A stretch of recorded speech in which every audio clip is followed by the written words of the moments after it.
Welcome to The Explainer. In this series, we break down the core arguments from sources that are, well, often influential and pretty controversial. So let's just jump right in. We're looking at Patrick Buchanan's The Death of the West.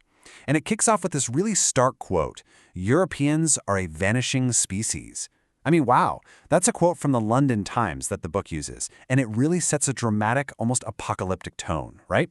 The core idea is that an entire civilization is in deep, deep trouble. So, what exactly is this crisis the book is talking about? Well, the central argument, the core thesis, is that Western civilization is staring down an existential threat. But here's the twist in the book's argument. This threat isn't some outside enemy. Nope, it's coming from the inside. The author argues this whole thing is driven by three big, interconnected forces. You've got demographic collapse, mass migration, and a cultural revolution. To really get what the book is saying, we're going to have to unpack each of these one by one. All right, let's start with the first pillar, the birth dearth. The book calls this a demographic winter, which, you have to admit, is a pretty dramatic phrase. Okay, so this whole demographic argument hinges on one single, really important number, 2.1. What's so special about 2.1? Well, that's the magic replacement rate. It's the average number of kids per woman that a society needs to have just to, well, replace itself and keep the population stable. If you dip below that number, your society starts to shrink. It's as simple as that. And this is where it gets interesting. Take a look at this chart. That gap is huge, right? The source points out that Europe's average fertility rate has dropped all the way down to 1.4. That's way below the 2.1 we just talked about. So the book's point here is, this isn't just about slowing down growth, it's about a population that's actively starting to disappear. And the consequences of that drop? Well, according to the UN data cited in the book, they're pretty stark. You see countries like Germany and Italy projected to lose more than a quarter of their entire population by 2050. I mean, think about that. A quarter of the people, just gone. To put that in perspective, the author makes a really dramatic comparison. He says the scale of this population loss is comparable to the Black Death back in the 14th century. That's a heavy-hitter comparison. So the natural question is, why? What caused this so-called birth dearth? According to the book, the answer lies with the widespread adoption of contraception, specifically the pill, and then later legalized abortion. These are presented as the main reasons population growth in the West basically hit a wall. Okay, so Pillar 1 is a declining native population. But the book argues that this isn't happening in a vacuum. It's happening at the same time as the second major force, and that's mass immigration. And to show you just how big this shift is, the book zeroes in on the United States. Get this. The number of foreign-born residents reportedly went from about 9 million in 1969 to nearly 30 million by the year 2000.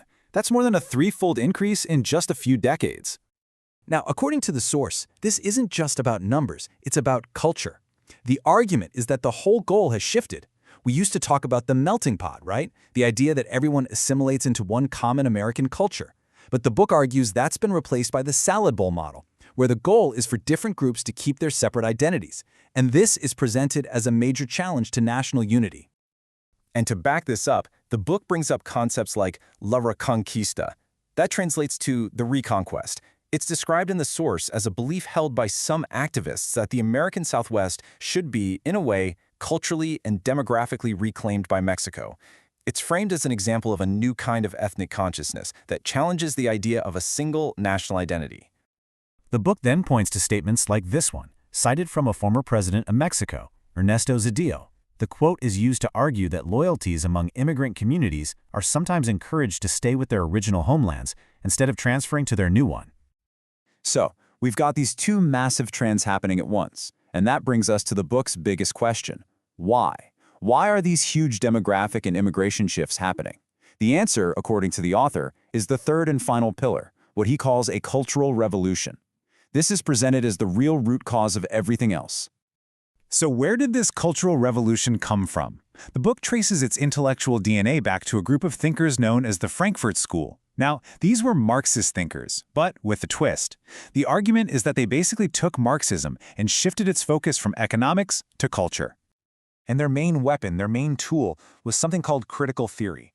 Now, the way the book describes it, this wasn't about building things up, it was about tearing things down. The idea was to subject every single institution of Western society, family, religion, history, morality, you name it, to constant, relentless, and destructive criticism. So how do you actually do that? Well, the author points to a strategy from another Marxist thinker, Antonio Gramsci. Gramsci's big idea was forget violent revolution. The real way to change a society is what he called the long march through the institutions. You don't seize the government first, you capture the culture. You infiltrate the schools, the universities, the media, the arts. And once you control the culture, the book argues, political power will just naturally follow. And a huge part of this cultural march, according to the book, is what it calls a war against the past. You can see the contrast here. The old history focused on national heroes, on unity, on achievements. The new history, as the book puts it, focuses on the nation's sins, things like slavery and sexism. It's about recasting those old heroes as villains and oppressors. And this idea is summed up really powerfully in a quote the book uses from Alexander Solzhenitsyn. To destroy a people, you must first sever their roots.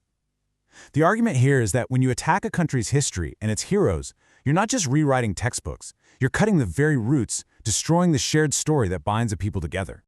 And so, this all leads to the final big question the book leaves you with.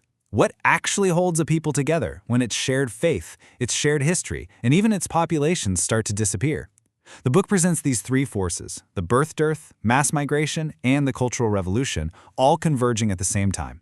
And it frames this not just as a few social problems, but as the central, existential challenge to the future of the West. It's a really provocative thesis, and it definitely frames the whole debate in the starkest terms possible.